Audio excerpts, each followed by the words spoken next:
Bienvenidos y bienvenidas nuevamente. Vamos a dar continuidad con el desarrollo de la unidad temática número 4. Vamos a ver en esta oportunidad otra de las fuentes de las obligaciones en este desarrollo que estamos llevando a cabo de las fuentes en particular.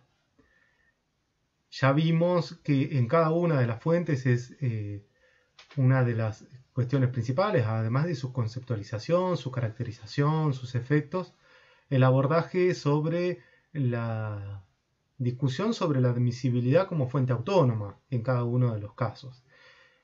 Hay algunas indiscutidas porque fueron reconocidas desde los albores de nuestro derecho, y hay otras que, bueno, a lo largo del tiempo se han desarrollado diferentes teorías, algunas que las aceptan, otras que niegan el carácter autónomo o niegan el carácter de fuente, o que el hecho que nosotros vamos a ver en este caso no es susceptible para crear una obligación. El acto jurídico del cual vamos a hablar, esta manifestación de la voluntad, sí puede crear o no una obligación por sí solo.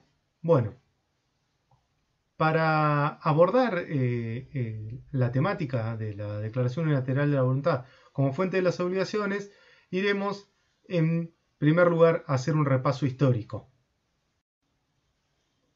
Así podemos decir entonces que dentro de los antecedentes de la Declaración Unilateral de Voluntad se encuentran estas instituciones que ahora vamos a tratar, no sin antes decir que en el derecho romano la regla es que la Declaración Unilateral de Voluntad no produce una obligación, no se reconoce como fuente de la obligación, sino más bien lo contrario. Van a encontrar que en el digesto está expresamente manifestado que la oferta no genera obligación. Pero existen excepciones. Las excepciones, algunas de las excepciones que podemos nombrar acá como el antecedente más remoto, las raíces del derecho romano, son el votum. El votum es un voto religioso, es una promesa a la divinidad que sí era obligatoria por sí misma. Igualmente la policitatio era una promesa a la ciudad y también es obligatoria por sí misma. Era obligatoria si se había hecho con justa causa o había tenido principio de ejecución. ¿Qué es importante? Bueno, es importante que estas dos instituciones son manifestaciones de la voluntad sin la necesaria aceptación o receptación por otra persona que obligaban por sí mismo a quien las emitiera. Ya en el antiguo derecho germánico podemos ver que hay otros entes, otras instituciones que se reconoce la fuerza de la voluntad unilateral. El Salam que ustedes tienen ahí en la filmina era un ente ficticio al que se recurre quien se obligaba para beneficiar a otra persona ausente o incapaz, se creaba ficticiamente esta institución. Pero funcionaba y tenía obligación por sí, por la sola creación o la sola manifestación de la voluntad. Estos son antecedentes dentro de, ya dijimos, un derecho que en el inicio tiene como regla la de que la oferta, la manifestación unilateral, no genera una obligación. Bueno, pero nosotros estamos hablando de la Declaración Unilateral de la Voluntad. ¿Qué es la Declaración Unilateral de la Voluntad? Van a encontrar diferentes definiciones.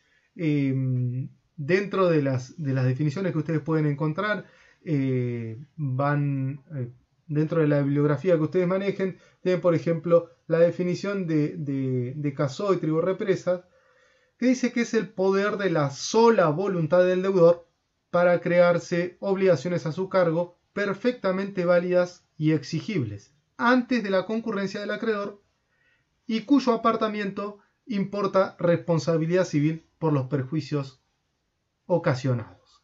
Dentro de esta definición vamos a ubicar los diferentes elementos. Los elementos que constituyen la declaración unilateral de la voluntad, que se encuentran en la filmina, son la voluntad de la persona que se obliga. Obviamente, este elemento está dentro del mismo nombre de la institución.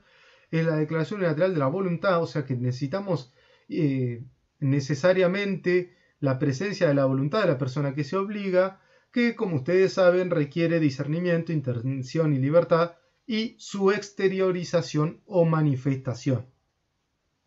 La capacidad es una instancia requerible de todo acto jurídico para ser válido, y ustedes ya lo han analizado, y vamos a ver que en nuestro ordenamiento jurídico se aplica a este instituto supletoriamente las normas del contrato. Entonces la capacidad va a ser la de contratar, más allá de las críticas que puedan realizarse.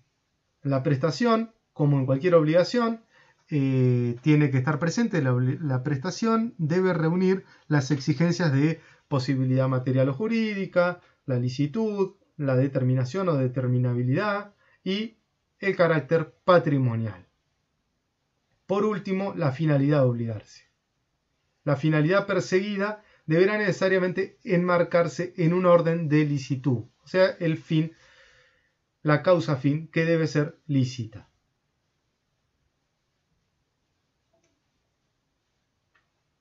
Esos elementos, concurriendo todos los elementos conjuntamente, bueno, tendríamos una manifestación de la voluntad de una persona capaz que dice, promete realizar determinada prestación, y tendríamos entonces configurada la declaración unilateral de la voluntad. Esa declaración unilateral de la voluntad, ¿es fuente o no es fuente de las obligaciones? ¿Puede alguien hacer nacer una obligación válida y exigible con su sola voluntad? Se pregunta ahí la filmina. Bueno, como decíamos, frente a esta pregunta tenemos diferentes respuestas. En primer lugar, mencionamos ahí, no porque estén temporalmente hayan aparecido con anterioridad, pero en primer lugar, bueno, las tesis aprobatorias. Dentro de las tesis aprobatorias se sostiene que quien emite una oferta queda obligado, o sea, la oferta obliga. Mediante la acción libre, ejercida en forma decidida y terminante, no interesa que se produzca el consentimiento o la aceptación del acreedor. Entonces, la sola voluntad crearía una obligación. Bueno, falta la aceptación de la otra parte. Bueno, es que eso es lo que hace que sea la declaración unilateral de la voluntad y no un contrato, que sería un acuerdo de voluntades. La tesis negatoria dice que la necesidad de contar con dos términos en la obligación se ve de alguna manera violada por las tesis que aprueban a la declaración unilateral de la voluntad como fuente de obligación. Es necesario contar con dos términos en toda relación obligacional. Si la mera voluntad del deudor puede crear un vínculo jurídico, se le estaría posibilitando no solo disponer la modificación de su propia situación patrimonial, sino también la del patrimonio del acreedor, al convertirlo sin previo consenso en titular de un crédito. Esto es,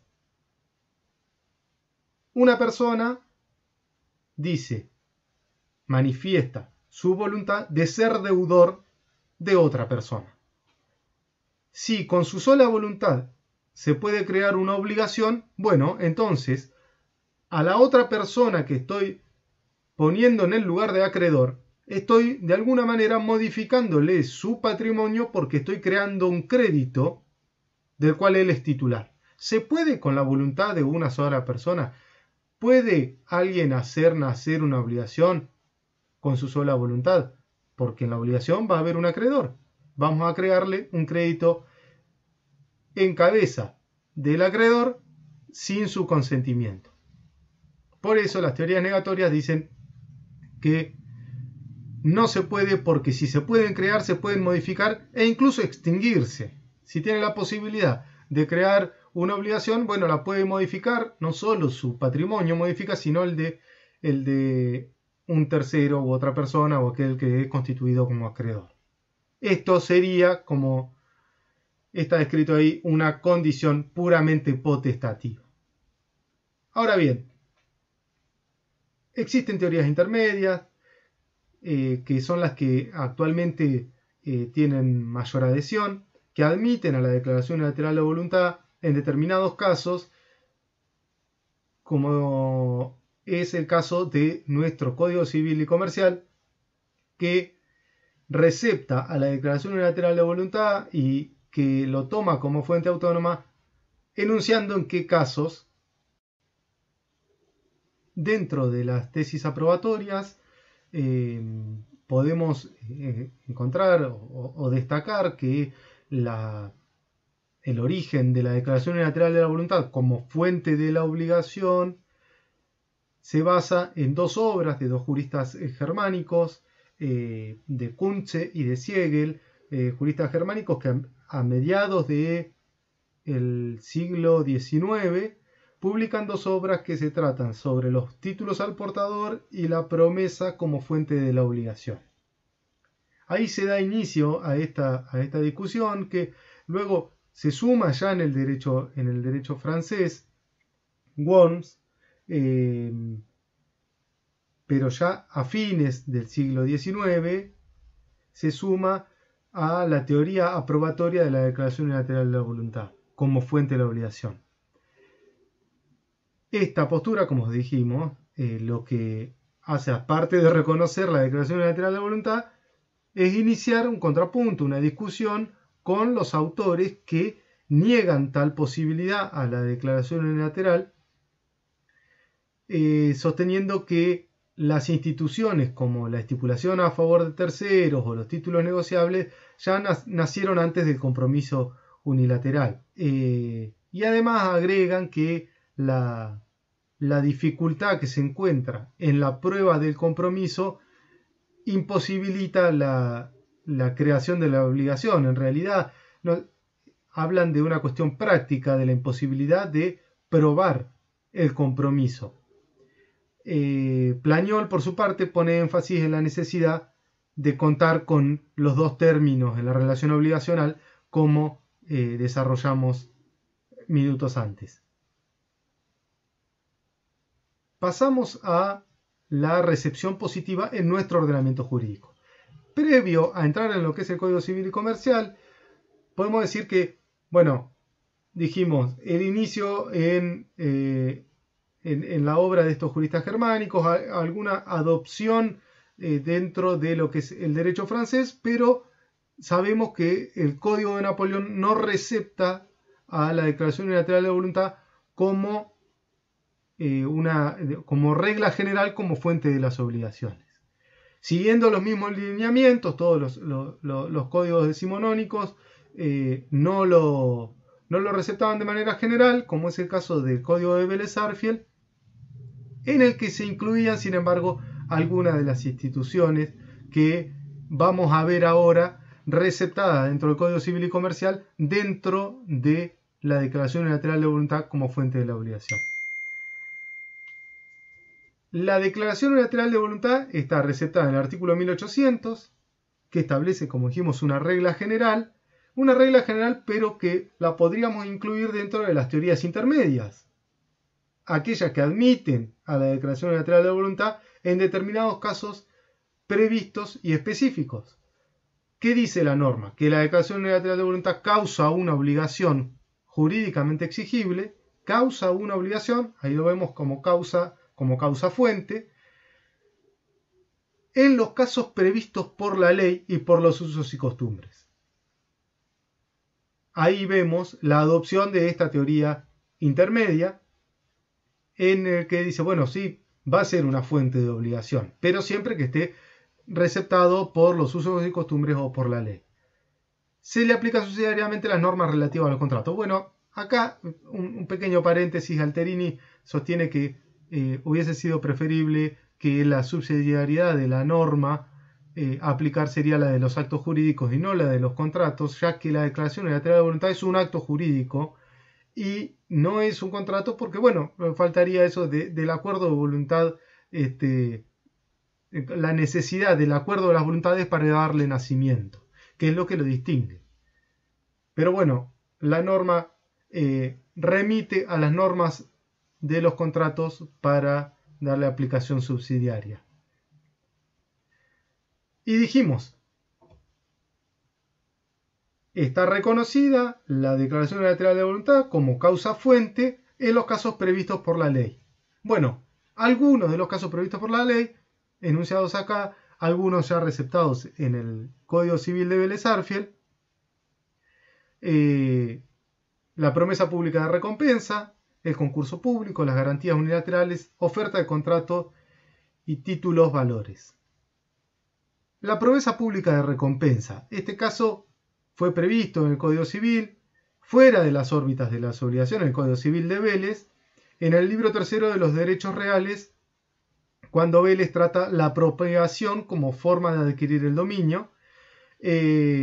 Más allá de eso, nosotros ahora tenemos una recepción dentro de el capítulo de otras fuentes de las obligaciones, como uno de los casos específicos a la promesa pública de recompensa, que se trata de un anuncio público en el que se promete recompensar a quien realice una determinada prestación, a quien ejecute un determinado acto. Bueno, si una persona promete que aquel que cumpla con determinada prestación o que realice determinado acto va a ser recompensado, queda obligado por su sola manifestación.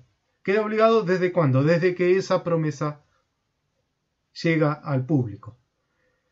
Vamos a ver que acá tenemos el artículo 1803 que lo recepta.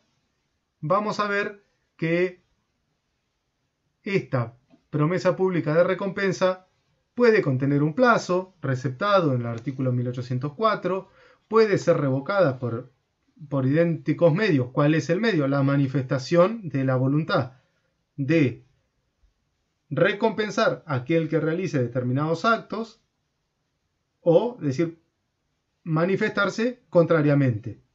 Es decir, bueno, se vuelve atrás con esa promesa y de esa manera se revoca. Y puede existir cooperación de varias personas en el acto, pero la prestación comprometida es una sola. Bueno, estas cuestiones, como cuestiones características de esta promesa pública de recompensa, que está reglada en la sección 2 de este capítulo. Para el caso en que no tuviera plazo, lo que está señalado ahí en el artículo 1804, caduca dentro del plazo de 6 meses del último acto de publicidad. Otro de los supuestos que también lo van a encontrar en el Código Civil y Comercial es el del concurso público. Bueno, este caso es un poco más complejo que la simple promesa de recompensa, porque tiene algunos elementos o exigencias mayores. La promesa de recompensa también se presenta como una promesa de recompensa al vencedor de un concurso. Bueno, se llama a un concurso aquellos que cumplen con los requisitos establecidos en el concurso, participan, les dan un plazo para presentarse, se presenta, participa del concurso y luego de realización de evaluaciones, de cumplimiento de requisitos, el que llegue primero, el que tenga mayores antecedentes, etcétera, etcétera, etcétera. Luego de una evaluación sobre el cumplimiento de los requisitos establecidos en el concurso, se establece, un orden en el que se puede hacer un orden destacando solo a quien lo ganare, justificado con el dictamen del jurado, que tiene que ser designado en el mismo anuncio, el jurado emite un dictamen que obliga a los interesados. Si se prometió que al que cumpliera con determinados requisitos, etcétera, etcétera, se le va a recompensar, bueno, esa manifestación de prometer la recompensa a quien cumpla con determinados requisitos, se presente en determinado plazo, etcétera, etcétera, los obliga.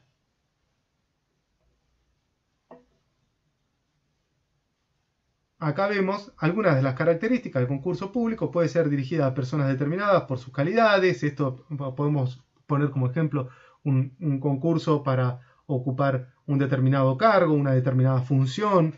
Y ahí se puede pedir para presentarse a un concurso, que tenga título de abogado, que tenga determinada cantidad de años en el ejercicio de la profesión, etc.